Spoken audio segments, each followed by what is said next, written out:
Hello students. तो देखिए आज हम क्वेश्चन लेके आए हैं 11th एनसीईआरटी एक्सरसाइज 1.1 का क्वेश्चन नंबर 1। ठीक है, ये लिखा भी हुआ है आपको, which of the following are the sets, justify your answer. ठीक है, देखिए सबसे पहले तो हम पता करते हैं सेट्स होते क्या है ना। सेट्स क्या होते हैं?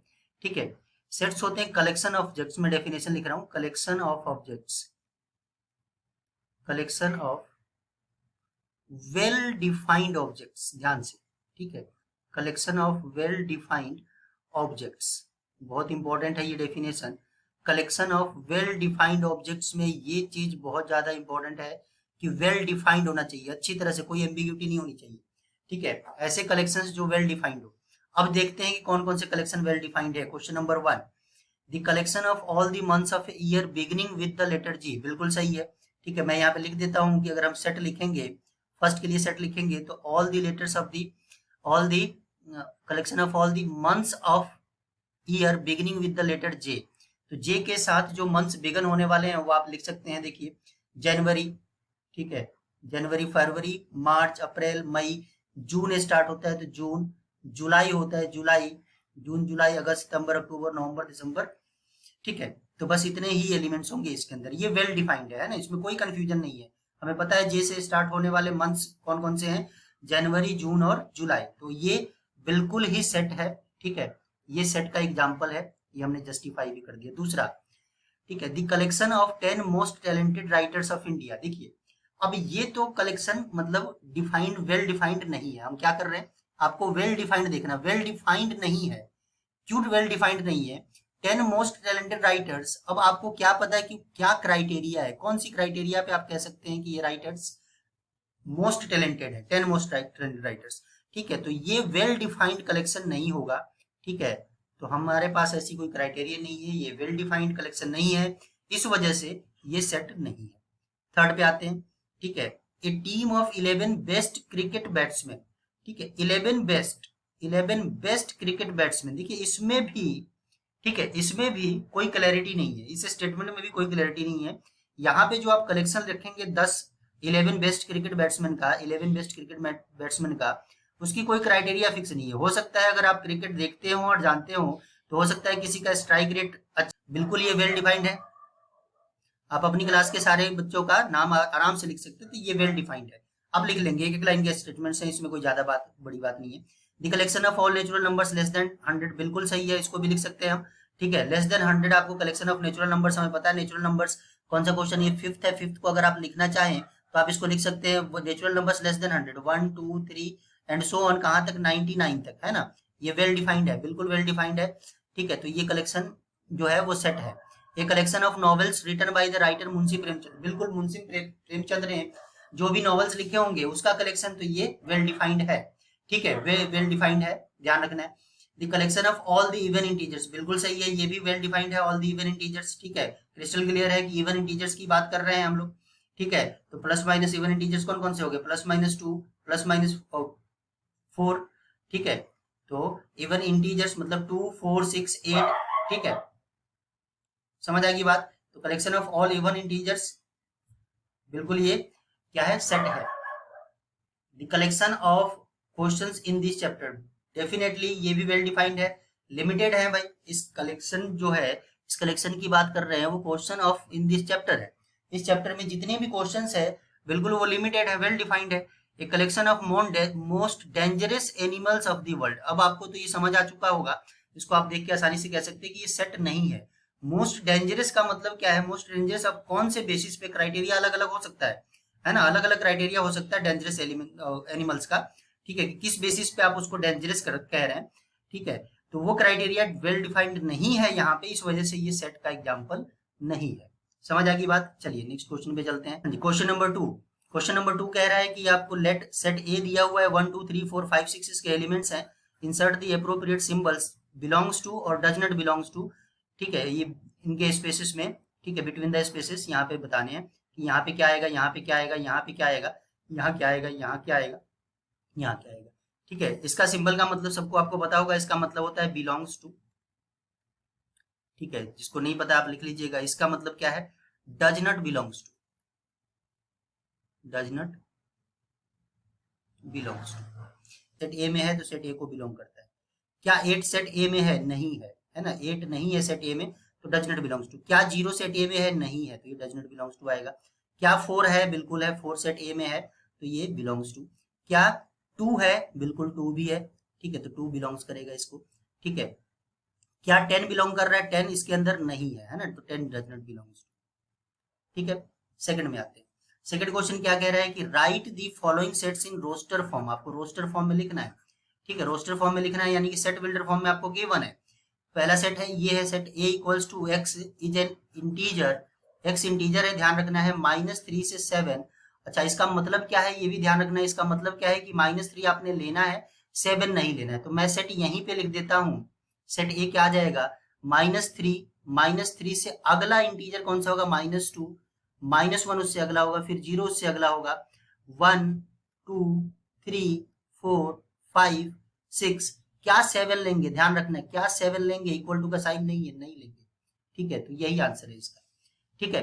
बी पे आते हैं। बी क्या कह रहा है, नेचुरल नंबर्स, बी है x is a natural number, natural number है, नेचुरल नंबर है, पता है 1 2 3 4 5 6 7 8 एंड सो ऑन होता है, लेस देन 6 चाहिए, ठीक है। तो ये तो हमने अभी डिस्कस कर लिया कि नेचुरल नंबर लेस देन 6, तो सेट बी क्या आ जाएगा, नेचुरल नंबर हमें पता है 1 से शुरू होता है, 1 2 3 4 5 6 से छोटा चाहिए, लेस देन 6, ध्यान रखना है, 6 नहीं लेना है, ठीक है, इक्वल टू नहीं लिखा हुआ है, तो यही आंसर आएगा इसका, ठीक है। अब सी पे आते हैं। सी क्या कह रहा है, x is a two digit natural number, two digit natural number such that sum of its digits is 8, ठीक है, इसके डिजिट्स का सम 8 होना चाहिए और नेचुरल नंबर है 2 डिजिट, ठीक है। देख लेते हैं, थर्ड की बात कर रहे हैं, 2 डिजिट नेचुरल नंबर। सेट लिखने से पहले हम इसको ऑब्जर्व करते हैं कि सी क्या आएगा, बनेगा। अच्छा, हम एक 2 डिजिट नेचुरल नंबर जिसका सम आए 8, अगर 1 के साथ में अगर 7 लेंगे तो ये 2 डिजिट नंबर इसका सम बनेगा 8, 1 + 7 बिल्कुल बनेगा 8, ठीक है, तो 17, एक तो हमने ये आइडेंटिफाई कर लिया, ठीक है। अच्छा, 17 है तो 7 1 भी होगा, है ना, 7 1 भी होगा। अच्छा, 2 वाले देख लेते हैं। 2 के साथ में आपको क्या लेना पड़ेगा, 6, क्यों, क्योंकि 2 + 6 8 आएगा, तो 26 भी हो सकता है, 26 है तो 62 भी हो सकता है ना। उसके बाद 3 से देख लेते हैं, 35, 35 में 3 + 5 करेंगे तो 8 आ जाएगा, तो 35 के भी डिजिट्स का सम आ जाएगा, ठीक है, ये हम यहाँ पे मार्क कर लेते हैं। 35 है तो 53 भी होगा। 53 के बाद 44, अब तो इजीली आइडेंटिफाई कर सकते हैं, 44 को उल्टा करके लिखेंगे तब भी 44 ही होगा, ठीक है। उसके बाद तो सारे कवर अप कर लिए, 5 लेंगे तो 5 3 हमने ले लिया, 6 लेंगे तो 6 2 हमने ले लिया, 7 लेंगे तो 7 1 हमने ले लिया, तो यही एलिमेंट्स हैं, ठीक है। तो सी का आंसर यही आएगा, क्या, 17 71 26 62 35 53 44, ठीक है। अब आते हैं डी पे, question number D. X is a prime number which is divisor of 60, ठीक है। डिवाइजर ऑफ 60 का मतलब क्या है, 60 को जो डिवाइड करे, है ना, जो 60 को डिवाइड करे वो प्राइम नंबर्स, ठीक है। आपको वो प्राइम नंबर्स लिस्ट करने हैं जो 60 को डिवाइड करे, तो मैं यहीं पे लिख देता हूँ। देखिए 1 तो प्राइम नंबर नहीं होता, तो 1 तो नहीं लेना, ध्यान रखना है। 2 प्राइम नंबर होता है, तो 2 से 60 डिवाइड हो जाएगा, बिल्कुल। 3 से 60 डिवाइड हो जाएगा, बिल्कुल। 4 से डिवाइड हो जाएगा, लेकिन 4 प्राइम नंबर नहीं है, ध्यान रखना है। 5 से भी डिवाइड हो जाएगा 60, 5 प्राइम नंबर है। 6 से डिवाइड हो जाएगा 60, लेकिन 6 प्राइम नंबर नहीं है, इसलिए नहीं लेंगे। 7 से 60 डिवाइड नहीं होगा, ठीक है, तो इसलिए उसको नहीं लेंगे। 8 9, ठीक है, ये सारे प्राइम नंबर्स नहीं है। 10 11 से 60 डिवाइड होगा, बिल्कुल नहीं होगा, तो 11 से नहीं होगा, तो 11 नहीं लेंगे। 12 से तो 60 डिवाइड हो जाएगा, लेकिन 12 प्राइम नंबर नहीं है। प्राइम नंबर वो होता है जो सिर्फ अपने या फिर 1 के टेबल में आए, है ना, जो 1 या फिर अपने आप के टेबल में आए, ये ध्यान रखना है, ठीक है। तो उसके बाद जितना भी देखेंगे 12 प्राइम नंबर नहीं है। 13 से ये डिवाइड होगा ही नहीं, फिर 13 से अगला प्राइम नंबर होता है 17 से ये डिवाइड होगा ही नहीं, ठीक है। उससे अगला प्रॉब्लम, तो आप ऐसे देख सकते हैं, ठीक है। इस यही नंबर्स आएंगे 2 3 और 5, बस यही प्राइम नंबर्स होंगे जो इसके डिवाइजर्स होंगे 60 के, और अगले जो नंबर्स होंगे जो डिवाइजर होंगे 60 के, वो प्राइम नंबर्स नहीं मिलेंगे, ठीक है, आप चेक करके देख सकते हैं, ठीक है। अब आते हैं बात किस पे, ई पे, है ना, 5th पे। The set of all the letters in the word trigonometry, trigonometry के लेटर्स का सेट बनाना है, set of all letters of the word. लेकिन आपने इसमें एक चीज ध्यान रखना है, जब भी हम सेट लिखते हैं, ठीक है, जब भी हम सेट लिखते हैं तो उसमें रिपीटेशन अलाउड नहीं होता है, तो सेट ई लिखेंगे, ठीक है, उसमें रिपीटेशन अलाउड नहीं होगा। पहले लिख लेंगे टी, फिर लिखेंगे R, फिर लिखेंगे I, फिर लिखेंगे G, फिर लिखेंगे O, फिर लिखेंगे N, ON। अच्छा O पहले लिख चुके हैं तो अब नहीं लिखेंगे। उसके बाद लिखेंगे M, ठीक है। उसके बाद E लिखेंगे, उसके बाद टी एक बार पहले ही लिख चुके हैं तो नहीं लिखेंगे। फिर उसके बाद आर पहले ही लिख चुके हैं तो अब दोबारा नहीं लिखेंगे। फिर वाई लिखेंगे वाई, ठीक है। तो यही आंसर है इसका। अब तो ये तो ज्यादा आसान है, ठीक है। इसमें मेरे ख्याल से कुछ खास रह नहीं गया। सेट एफ लिखना है, इसके लेटर्स लिखने हैं तो लेटर पहले बी लिख देते हैं, फिर ई लिखेंगे। टी 2 बार आ रहा है लेकिन हम एक बार ही लिखेंगे। फिर से दोबारा ई आ गया तो ई को भी आपने एक बार लिख चुके हैं तो दोबारा लिखने की जरूरत नहीं है, ठीक है। तो यही आंसर है, ठीक है। तो ये क्वेश्चन नंबर 2 और 3 हमने कर लिया, ठीक है। चलिए नेक्स्ट देखते हैं। हाँ जी, नेक्स्ट है, नेक्स्ट क्वेश्चन है right the following sets in set builder form, है ना। अब आपको ये रोस्टर फॉर्म में दिया हुआ है और आपको सेट बिल्डर फॉर्म में लिखना है, ठीक है। तो पहला सेट है, यहाँ पे मिस प्रिंटिंग होगा बुक में, जिस बुक से मैंने इसको कॉपी किया है, ठीक है। तो ये है 3, 6, 9, 12, ठीक है। अब ये लिखते लिखते आसानी से हमें पता चल गया, हम इसको मान लेते हैं लेट सेट ए है, ये 3 का मल्टीपल है ना। सेट बिल्डर फॉर्म में हम कैसे लिखते हैं, x x such that x equals to, ठीक है, क्या लिखे 3n लिख लेते हैं, ठीक है। जहां पे n जो है, ठीक है, क्या होगा, n 3 का मल्टीपल है, कहां से कहां तक, 1 से लेके 4 तक। n की वैल्यू 1 रखेंगे तो 3 आएगा, 2 रखेंगे तो 6 आएगा, 3 रखेंगे 9 आएगा, 4 रखेंगे 12 आएगा। और n belongs to natural number, ये भी लिखना जरूरी है, ठीक है। कोई दिक्कत यहाँ पे, हमने इससे पहले एग्जांपल्स किए होंगे, अगर जिसको दिक्कत है, जिसको नहीं समझ आ रहा है तो आप पिछले एग्जांपल्स भी देख सकते हैं जाके, ठीक है। अब ये देखिए ये क्या है, इसका भी अगर प्रॉपर्टी ऑब्जर्व करें तो देखिए सेट दिया हुआ है हमें क्या, 2, 4, 8, 16, 32। ध्यान से देखें तो ये क्या लिखा हुआ है, ठीक है, ये 2, 2 की पावर 2, 2 की पावर 3, 2 की पावर 4 और 2 की पावर 5। हो गया क्लियर ये। अगर इसको सेट बी मान लेते हैं तो अब तो हमें प्रॉपर्टी दिखाई दे रही है such that x equals to 2 की पावर में n, n कहां से कहां तक हो सकता है, तो n की वैल्यू 5 तक 1 से लेके, है ना। 2 की पावर यहाँ पे 1 है, ठीक है। और n belongs to natural numbers, ठीक है। तो ये सेकंड हो गया। थर्ड देखते हैं।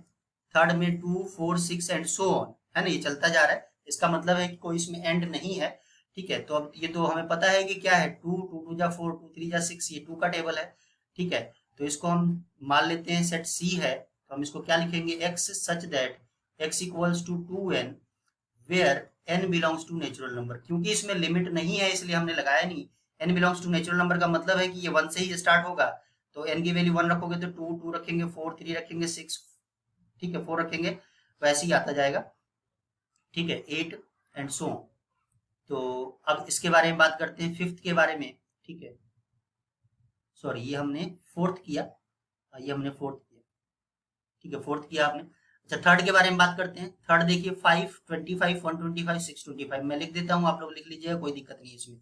5 की पावर 1 है, 5 की पावर 2 है, 5 की पावर 3 है, 5 की पावर 4 है, ठीक है। अगर हम इसको डी मान लेते हैं तो हम क्या लिखेंगे, अब इसको एक्स सच दैट, कैसे लिखा हुआ है इधर, इधर कैसे लिखा हुआ, वैसे यहाँ भी लिखना है, एक्स इक्वल्स टू 5 की पावर में n, और n की वैल्यू कहाँ तक, 4 तक, कहाँ से, 1 से लेके, और n belongs to natural numbers, ठीक है, n belongs to natural numbers, ठीक है।